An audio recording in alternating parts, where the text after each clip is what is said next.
महाराज जी, आपके चरणों में कोटि कोटि प्रणाम।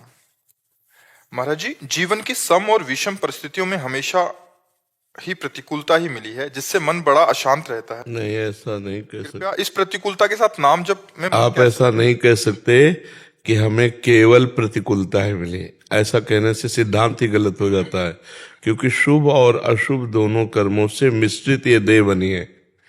केवल प्रतिकूलता नरक में मिलती है, केवल अनुकूलता स्वर्ग में मिलती है, अनुकूलता और प्रतिकूलता मृत्यु लोक में मिलती है, क्योंकि शुभ और अशुभ कर्मों से मिश्रित ये देह बना है।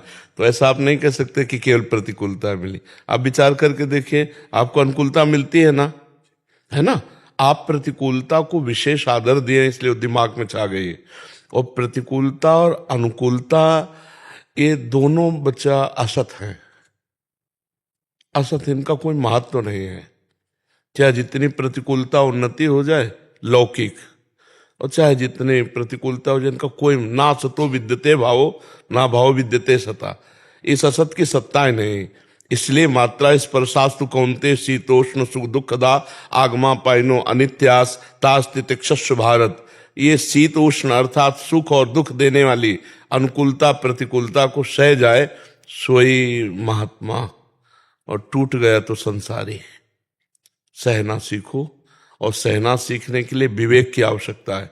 कोई भी अनुकूलता हमारे को अनुकूल नहीं है। मैं आत्मस्वरूप हूं, और कोई भी प्रतिकूलता हमें छू नहीं सकती, क्योंकि मैं भगवद अंश हूं। अब इतना ज्ञान ना होने पर शरीर धर्म में स्थित होकर थोड़ी अनुकूलता थोड़ी प्रतिकूलता हमको हर्षित और शोकित कर देती। इसीलिए अध्यात्म की जरूरत है। बिना अध्यात्म के बिना इन द्वंद्वों पर विजय प्राप्त नहीं की जा सकती। अब बताइए, आप क्या कहना चाहते हैं? इनका कि कृपया इस प्रतिकूलता के साथ नाम जप में मन कैसे लगाएं, कृपया मार्गदर्शन। प्रतिकूलता में तो और नाम जप होता है।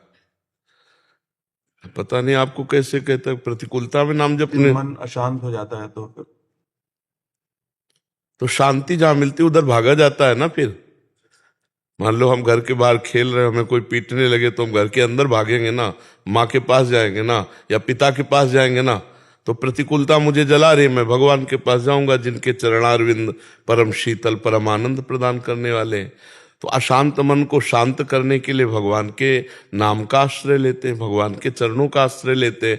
भयभीत होकर के जब हम भगवान के शरण में जाते हैं तो निर्भय पद प्राप्त हो जाता है। जो सभी तावा शरणाई रखी होता है प्राण की नाई। तो हमें तो लगता ही नहीं कि प्रतिकूलता में भजन छूट जाता है। सही बात तो हमने जीवन में अनुभव किया है कि प्रतिकूलता में बड़ा गाढ़ भजन होता है। अनुकूलता में तो भूलने के चांस रहते हैं, लेकिन प्रतिकूलता में भगवान को भूलने ऐसे चांस ही नहीं रहते। इसलिए धन्य है उनका जीवन जिनको पग पग पर दुख और प्रतिकूलता मिल रही और भगवान की तरफ बढ़ते चले जा रहे हैं। धिक्कार है वो जीवन जो अनुकूलता मिली और भगवान को भूलकर विषयों में रमण कर रहे हैं, पूरे जीवन को व्यर्थ कर रहे हैं। इसलिए विवेकवान बनो तो निकल सकते हो। नहीं, यही तो माया है, यही द्वंद्व तो माया है, यही विकार तो माया। इसी में तो सारा चराचर जीव फंसा हुआ है। भगवान का आश्रय लेकर खूब सत्संग सुनो, नाम जप करो, पवित्र भोजन पाओ, तभी बुद्धि शुद्ध होगी।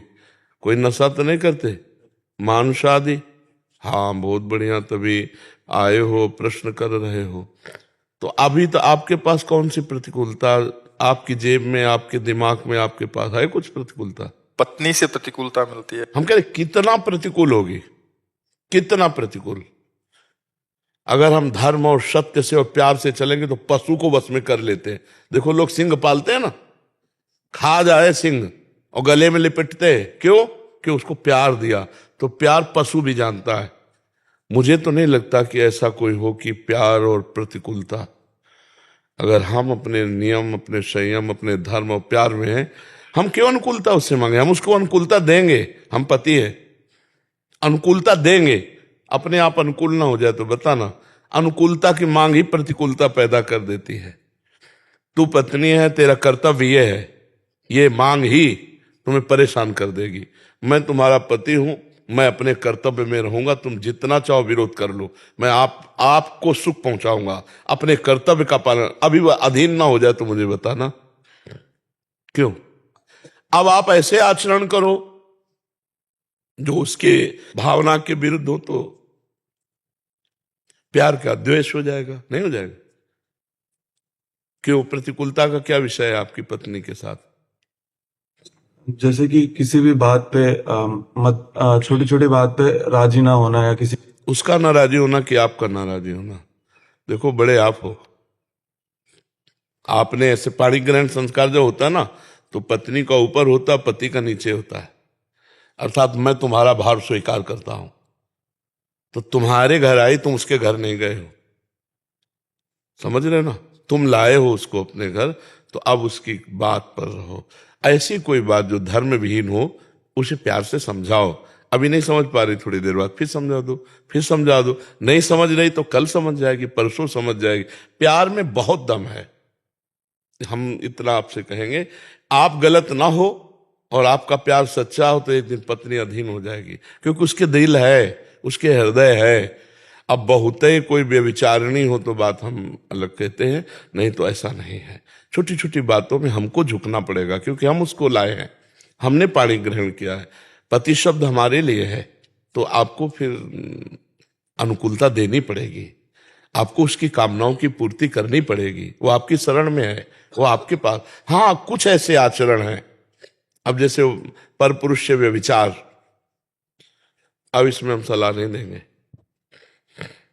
इसकी बात, फिर वो कड़वे वचन बोलती है, वो आपके लिए बहुत कड़वा, लेकिन वो आपको पति मानती है।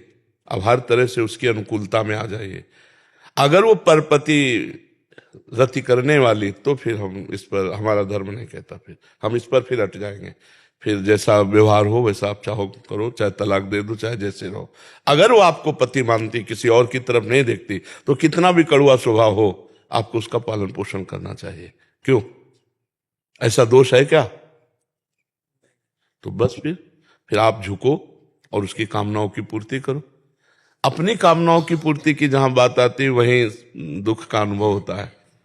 स्वामी जी, मैं प्रयास पूरा करता हूँ पर उनको संतुष्टि नहीं होती है।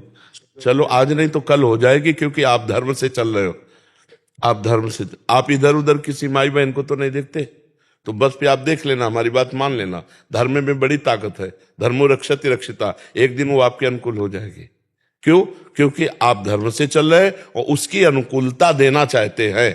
तो कभी ना कभी समझ आएगी, अभी प्रारब्ध भोग है तो वो आपको क्लेश दे रहा है, और जिस दिन प्रारब्ध भोग अनुकूल हो गया, वही आपको सुख देने लगेगी। पर धर्म से विचलित मत होना, कभी मारना पीटना नहीं, कभी गाली गलौज मत करना, और बहुत धैर्य से चलो।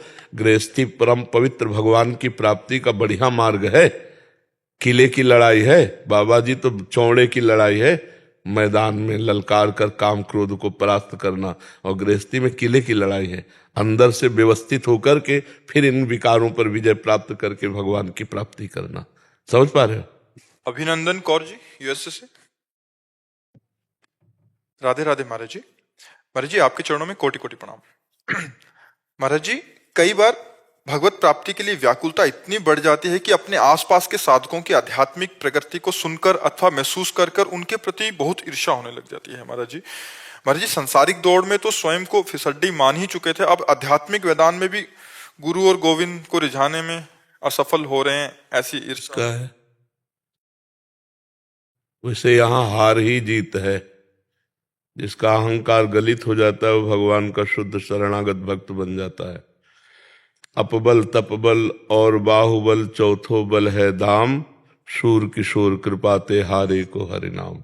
हे नाथ, मैं किसी योग्य नहीं हूं, बस आपका ही भरोसा है, आपका ही आश्रय है। हे प्रभु, हे प्रीतम, हे प्राणनाथ, मुझे स्वीकार कर लो, सब बात बन जाएगी।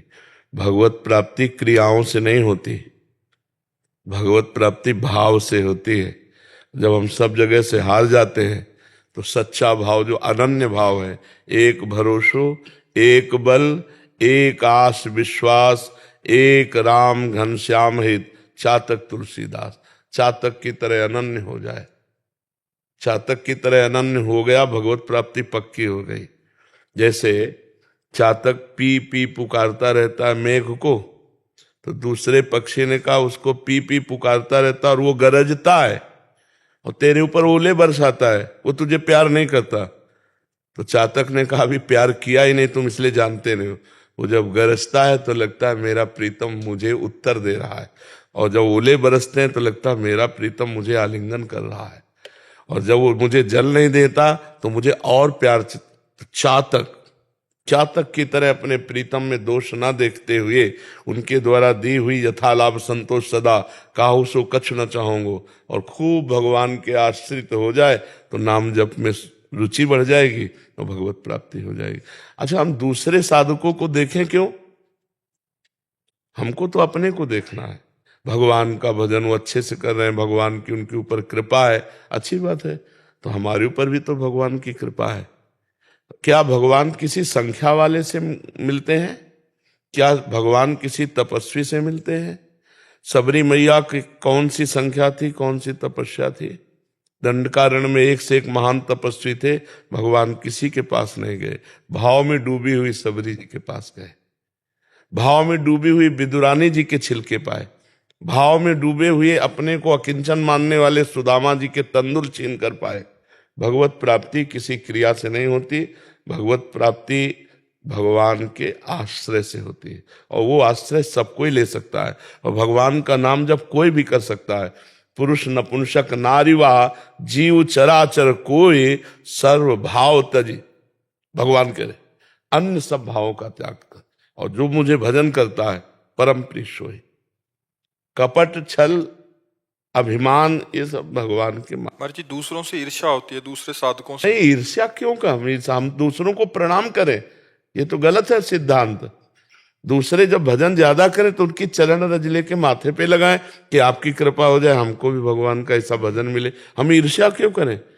ये कोई संसारिक थोड़ी है कि मतलब सौतिया डाह हमें पैदा हो जाए कि हमारे प्रभु के 10 भगत हैं तो हम सर्वश्रेष्ठ बने। नहीं, ऐसे नहीं। सब भक्तों की चरण धूलि माथे पे, इनकी कृपा से हमारा भी भजन बन जाए, भगवान हम पर कृपा करे। ये दैन्य मार्ग है ना। प्रणादपि सुनीचेन तरोरु सहिष्णुना अमानिना मान देन, ईर्ष्या थोड़ी करना है। अमानिना मान देन कीर्तनिया सदा हरि। अभी भक्ति के मार्ग को पहचाना नहीं, इसीलिए ये बात है कि संसार के मार्ग में फिसड्डी है, अगर भक्ति के मार्ग में फिसड्डी हो गए तो बहुत जल्दी भगवान मिल जाएंगे। यहाँ फिसड्डी कोई बनना नहीं चाहता। त्रिणादपि सुनीचेन अमानिना मान देन, कहाँ भाव आता है? अपने को सबसे नीच मानने वाला भगवान को अत्यंत प्यारा होता है, तो आपने मान लिया फिसड्डी। अब ईर्ष्या मत करो, अपने को सबसे नीच मानो और नाम जप करो। भगवान देखो प्रतिदिन तुम्हें अध्यात्म की उन्नति देंगे। महाराज जी फिसड्डी तो संसारिक दौड़ में माना था, तो वहां से हार के यहाँ आए, तो यहाँ भी फिर फिसड्डी। यहाँ तो फिसड्डी ही पास होता है और नहीं पास होता है। जब द्रौपदी जी ने देखा हमारा कोई बल नहीं तो भगवान का अवतार हो गया वस्त्रावतार। जब गजेंद्र फिसड्डी बना कि हमारा कोई बल नहीं तो हरि को पुकारा तो भगवान हरि आकर के ग्राह से गए। यहाँ सही मार्ग पे हो, फिसड्डी अपने को असलियत में समझ लो तो गाड़ी पार हो जाए। हम जबान से फिसड्डी कहते हैं, अभी अहंकार बकाया है। नहीं तो फिर जब हम दैन्य हो गए, हम किसी योग्य नहीं, तो भगवान को यही तो चाहिए